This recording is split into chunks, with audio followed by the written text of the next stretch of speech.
नमस्कार बच्चों, आपका स्वागत है आपके इस YouTube channel AK study point पर, जिसमें आज मैं आपको क्लास 10th का एनसीईआरटी बोर्ड एक्सरसाइज 1.1 का दूसरा सवाल आपको बताऊंगा। इसका पहला सवाल आपको इसके पहले वाले वीडियो में मैंने बताया। अगर आपने नहीं देखा है तो सबसे पहले जाके आप उस वीडियो को अच्छे से देख लीजिए।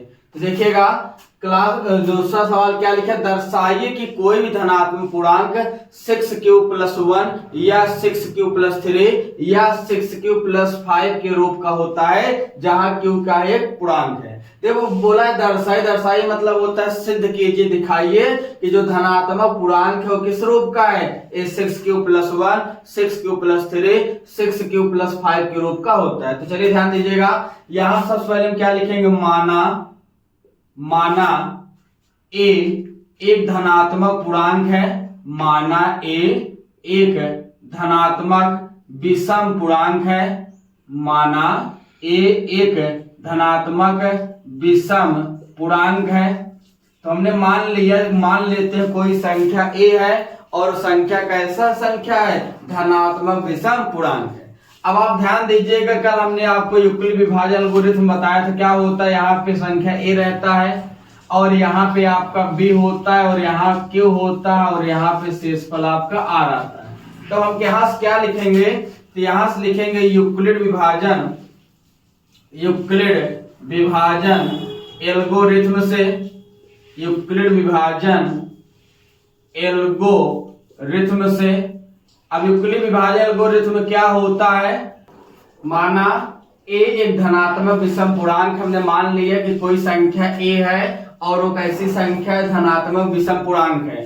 और तो हम क्या लिखेंगे, यूक्लिड विभाजन एल्गोरिथम से क्या होता है ए बराबर बी क्यू प्लस आर होता है। यूक्लिड विभाजन एल्गोरिथम होता है जहां आर का मान क्या क्या हो सकता है, 0 less equal to R less B हो गया। क्या होगा, आर का मान 0 हो सकता है, 0 से बड़ा, बी से छोटा है। अब आप ध्यान से देखें, हम यहाँ पे लेंगे b बराबर लेंगे 6 लेंगे। हमारा क्या होगा, b बराबर 6। यहाँ देखो 6 ही क्यों लिए, क्योंकि यहाँ पे 6q+1 लाना था, तो हमने b का मान 6 ले लिया। अब जब b का मान 6 लिया तो r का मान क्या क्या मिल सकता है, 0 मिल सकता है, 1 मिल सकता है, 2 मिल सकता है, 3 मिल सकता है, 4 मिल सकता है और 5। क्योंकि देखिएगा r का मान 0 से प्रारंभ हो रहा है और 0 से बड़ा लेकिन b से छोटा है। तो 0 से प्रारंभ होगा लेकिन b से छोटा, तो b का मान कितना है, 6। तो 6 से छोटा कौन होता है, 5। तो 0 हो गया, 1 हो गया, 2 हो गया,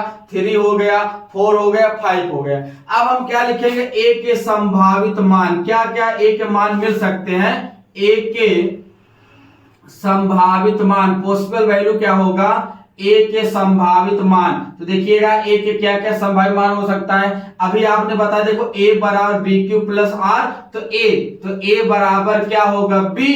तो बी की वैल्यू है 6, तो यहाँ 6 आ गया, 6। उसके बाद क्यू है तो 6q प्लस आर, तो पहला वाला आर कौन है, 0, तो पहला हो जाएगा 0। फिर इसी प्रकार अगर आप गामा लगा देंगे तो हो जाएगा 6q प्लस, अब r का मान है 1, तो यहाँ पे 1 आ गया।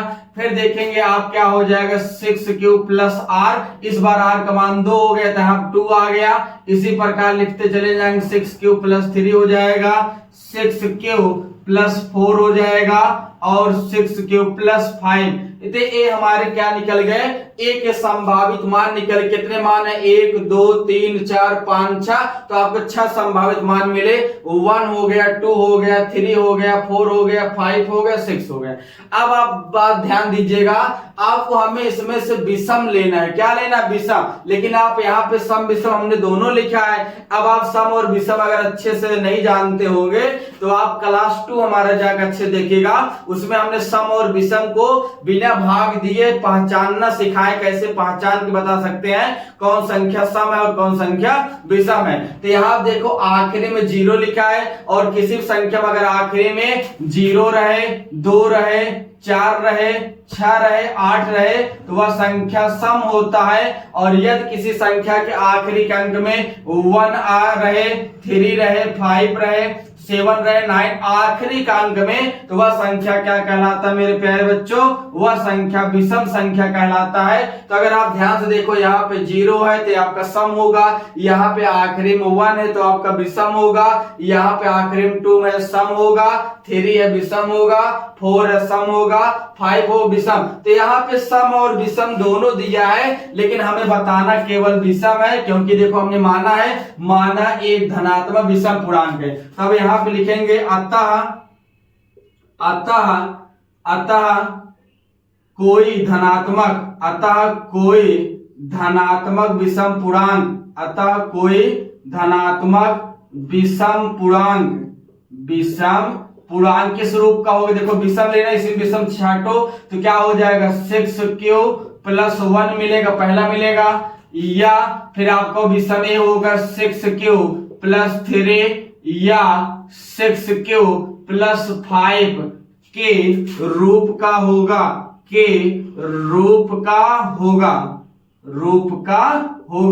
ये हमारा सिद्ध हो गया। देखो ऊपर क्या बोला था? दर्शाइए कि कोई भी धनात्मक पूर्णांक 6 प्लस 1 या 6 प्लस 5 और 3 या 6 प्लस 5 के रूप का होता है, जहां की वह पूर्णांक हो। तो हमने सिद्ध कर दिया था कोई धनात्मक विषम पूर्णांक 6 प्लस 1, 6 प्लस 3, 6 प्लस 5 के रूप का होगा। उम्मीद है आपको अच्छे से समझ में आया होगा।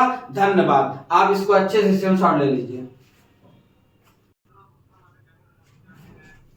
देखिए अब आप प्रश्नावली 0.1 का तीसरा सवाल देखिएगा। क्या बोला है? बोला किसी परेड में 616 सदस्यों वाली एक सेना की टुकड़ी को 32 सदस्यों वाली एक आर्मी बेड के पीछे मार्च करना है। दोनों समूहों को समान संख्या वाले स्तंभों को मार्च करना है। उन स्तंभों का अधिकतम संख्या क्या है जिसमें वे मार्च कर सकते हैं? सुनना बेटा अच्छे से। क्या बोला? किसी परेड में, मतलब परेड ग्राउंड है जिसमें आर्मी जो फौज लोग होते हैं मार्च करते हैं। बोला 616 सदस्य, मतलब कुल कितने लोग हैं? 616 लोग हैं। बोला एक सेना की टुकड़ी को 32 सदस्यों वाली आर्मी बेड पीछे मार्च करना है, मतलब एक लाइन में टोटल 32 लोग होंगे। तो देखिए उन स्तंभों का अधिकतम संख्या पूछा है, तो यहाँ क्या होगा कि उन स्तंभों के जो अधिकतम संख्या होगी, स्तंभों की अधिकतम संख्या, स्तंभों की अधिकतम संख्या जो होगा, स्तंभों की अधिकतम संख्या जो होगा वो HCF होगा। मासा होगा किसका? इन दो संख्याओं का 616 और 32 का HCF होगा। तो चलिएगा हम यहाँ से HCF निकालते हैं। तो देखिएगा यहाँ पे आपका 616 बड़ी संख्या है और 32 आपका छोटी संख्या है।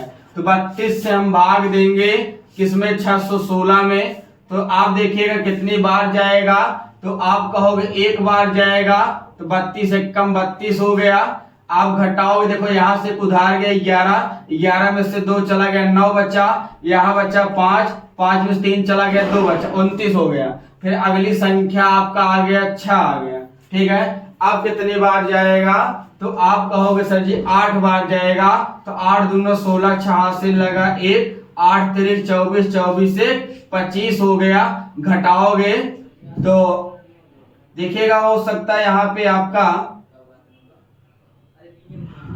देखिए तो ये आपका ज्यादा आ गया। जब हमने 8 बार ले गया तो ज्यादा आ गया। तो आप करेंगे क्या? आप इस जब 8 बार ज्यादा हो गया तो आप 9 बार ले जाइए। जब 9 बार ले जाओगे तो 9 दूनी 18 किया, 88 लगा 1 और 9 3 27 और 27 एक आपका क्या हो जाएगा? 28। तो घटाओगे आपका 8 आ जाएगा। घटाने पर 8 आ जाएगा। अब 8 से देखिए भाग देंगे हम 32 में, तो कितनी बार जाएगा? 8 चौक 32। तो शेषफल हमारा 0 आया। तो हमने आपको क्या बताया था? जिस संख्या से भाग देने पर यदि शेषफल 0 आ जाए तो वही हमारा क्या होता? तमाशा होता है। लेकिन अगर हम आप चाहे तो इसको ऐसे लिख सकते हैं, यूक्लिड विभाजन एल्गोरिथ्म के द्वारा लिख सकते हैं। यूक्लिड विभाजन एल्गोरिथम से तो देखिएगा एल्गो क्या होता है, एल्गोरिथ्म क्या होता है ए बराबर बी क्यू प्लस आर होता है, और आर का मान क्या होता है 0 less equal to R less B होता है। मतलब आर का मान 0 हो सकता है, 0 से बड़ा हो सकता है और बी से छोटा हो सकता है। तो आपको याद होगा हमने आपको बताया था कि यहाँ कोई संख्या ए हो जिसमें बी से भाग देते हैं, क्यू बार भाग जाता है और शेषफल आर होता है। तो अगर यहाँ देखो ए आपका वैल्यू ए कहलाएगा, ए वैल्यू आपका बी कहलाएगा, और ए वाला वैल्यू आपका क्यू कहलाएगा, और ये आपका आर शेषफल होगा। तो देखो आप सेट कर देते हैं ए, तो एक वैल्यू हो गया 616 बराबर बी, किससे हम भाग दिए 32 से, 32 हो गया, गुणे क्यू कितनी बार भाग गया 19 बार, तो 19 हो गया, धन शेषफल आर, और आर का मान कितना आ गया 8 आ गया। इतनी बात हो गई। तो यहाँ लिखेंगे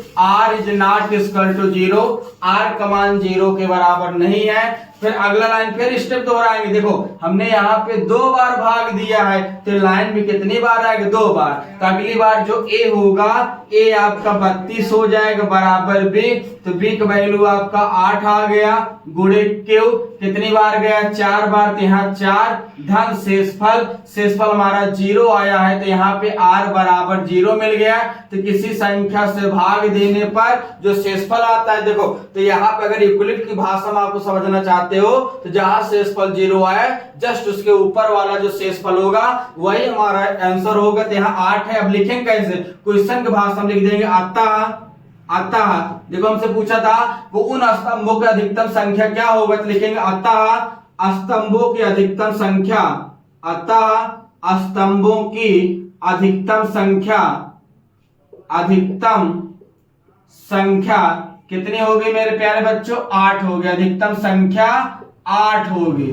तो 8 स्तंभ बनेंगे जिसके पीछे पूरा सेना क्या करेगी मार्च करेगी। तो अच्छे से आप इसको समझ लीजिए और स्क्रीनशॉट ले लीजिए। चलिए ध्यान दीजिएगा। अब आप प्रश्नावली 0.1 का 4था सवाल देखेंगे। 3 सवाल हमने आपको बता दिया है।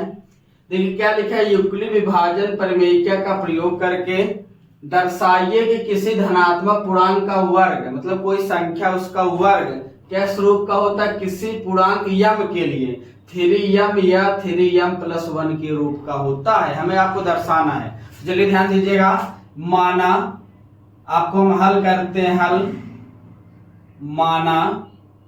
माना ए एक धनात्मक पूर्णांक है, माना ए एक धनात्मक पूर्णांक है। मान लिए हम कि जो कोई संख्या ए है और वो कैसी संख्या धनात्मक पूर्णांक। तो आप यहाँ देखो, आपको पता होगा आपका ए होता है, आपका बी होता है, और क्यू और ए आपका क्या होता है आर, क्योंकि बोला किस नियम से, यूक्लिड विभाजन प्रमेय का। तो चाहे प्रमेय बोले चाहे एल्गोरिथम बोले, दोनों एक ही चीज होता है। हम देखो यहाँ क्या लिखेंगे, यूक्लिड विभाजन प्रमेय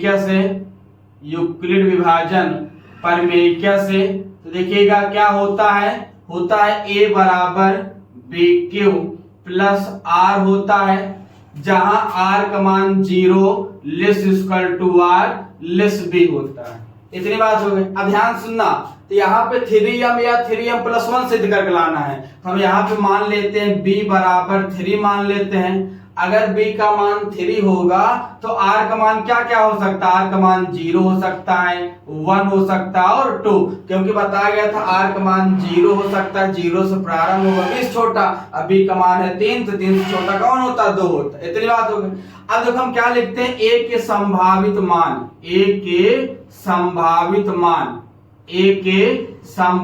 मान, तो देखिएगा a के क्या क्या संभावित मान मिल सकते हैं। तो a बराबर देखो, a बराबर लिखा बी क्यू, तो a बराबर b, तो b हमने माना है 3, तो यहाँ 3 हो गया, 3 क्यू प्लस आर, तो पहला वाला आर का मान 0 है, तो पहली वैल्यू क्या मिल सकता है, a बराबर 3q प्लस 1। फिर कॉमन लगा सकते हैं, फिर देखो a बराबर 3q, ये तो b तो मान बदलेगा नहीं, केवल बदलता है r का मान बदलता है, तो इस बार r का मान यहाँ 1 ले लेंगे, 3q प्लस 1 हो जाएगा। अब देखो 2 है तो a बराबर क्या ले लेंगे, 3q प्लस 2 ले लेंगे। तो यहाँ देखिए r का 3 मान था, तो a के 3 संभावित मान हमारा आया है। अब हमें आपको क्या सिद्ध करना है, धनात्मक कोई क्या होता है, किसी धनात्मक पूर्णांक का वर्ग हमें सिद्ध करना है, लेकिन यहाँ पे धनात्मक संख्या है, हमें इसका वर्ग बताना है। तो यहाँ देखो पहला जो लेंगे, पहला वाला केस लेंगे तो a बराबर 3q बनेगा, तब हमें धनात्मक चाहिए, हम क्या लिखेंगे, दोनों पक्षों का वर्ग करने पर, दोनों पक्षों का वर्ग करने पर, तो जब आप वर्ग करोगे तो इधर हो जाएगा a, तो a का स्क्वायर हो जाएगा, इधर हो जाएगा 3q, तो 3q का स्क्वायर हो जाएगा, तो हो जाएगा a स्क्वायर बराबर 3 का स्क्वायर कितना होता है 9, 3 का 3 में गुणा करो, 3 3 9, और ये क्या हो गया q स्क्वायर, 9q स्क्वायर हो गया।